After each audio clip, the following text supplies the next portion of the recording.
the lost city of the Kalahari. The wind swept across the Kalahari desert, whispering secrets through the amber dunes. Dr. Amara Nyoni tightened her scarf against the grit, her eyes fixed on the horizon where the sand met the sky.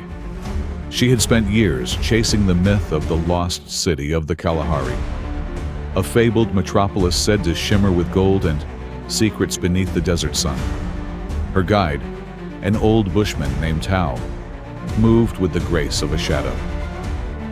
"We are close," he murmured, his voice a thread in the wind. The sand remembers. The expedition had dwindled.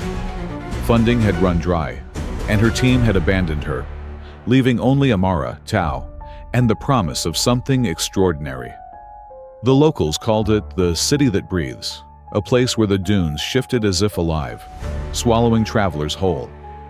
They reached a ridge at dusk. As the sun bled into the sand, shadows sharpened, and there it was, an outline, barely visible, of stone and bone-white pillars rising from the sands.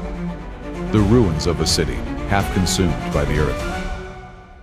Amara's pulse quickened. "It's real." As they descended, the air grew cool, the sand damp beneath their feet.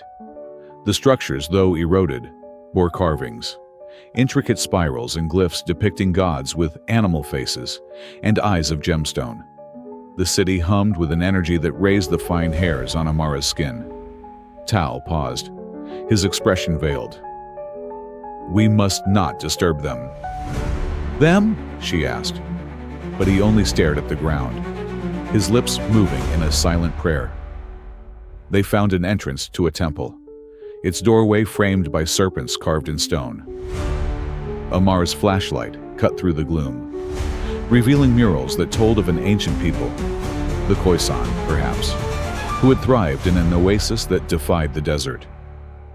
They had built this city around a spring that never dried, worshipping the earth itself. But then the murals darkened. Figures bowed to a faceless god, their offerings turning to ash, water to sand. The city had withered under a curse. Tao pulled her back. "We should leave." Amara's curiosity burned hotter than fear. She stepped deeper into the temple. A chamber lay ahead, filled with crystalline formations, quartz and amethyst shimmering in her torchlight. At its center was a pool of black water, its surface unnaturally still. She knelt, dipping her fingers in. The water was warm, a heartbeat thrumming through it. She heard whispers, not in the air, but in her mind, promises of knowledge, of power. Her vision blurred, the room warping around her. Tao's shout cut through the fog. He grabbed her arm, dragging her back. "It feeds on you," she stumbled, the whispers turning to screams. The chamber seemed to breathe, the walls pulsating as if alive. Shadows coiled around them, human shapes with hollow eyes, their skin like the cracked earth. "The city? It lives," Amara gasped. Tao held up a pouch of herbs, casting them into the air. Smoke billowed, the shadows recoiling. He pulled her through the ruins back to the cool bite of night air. They collapsed on the sand, the city sinking behind them, its stones vanishing beneath the shifting dunes. Only the wind remained, howling its warning. Amara's mind raced. She had found the lost city, but it was not a ruin of stone and history. It was a living, breathing thing, a predator. As they trekked back to civilization, she knew the world would never believe her.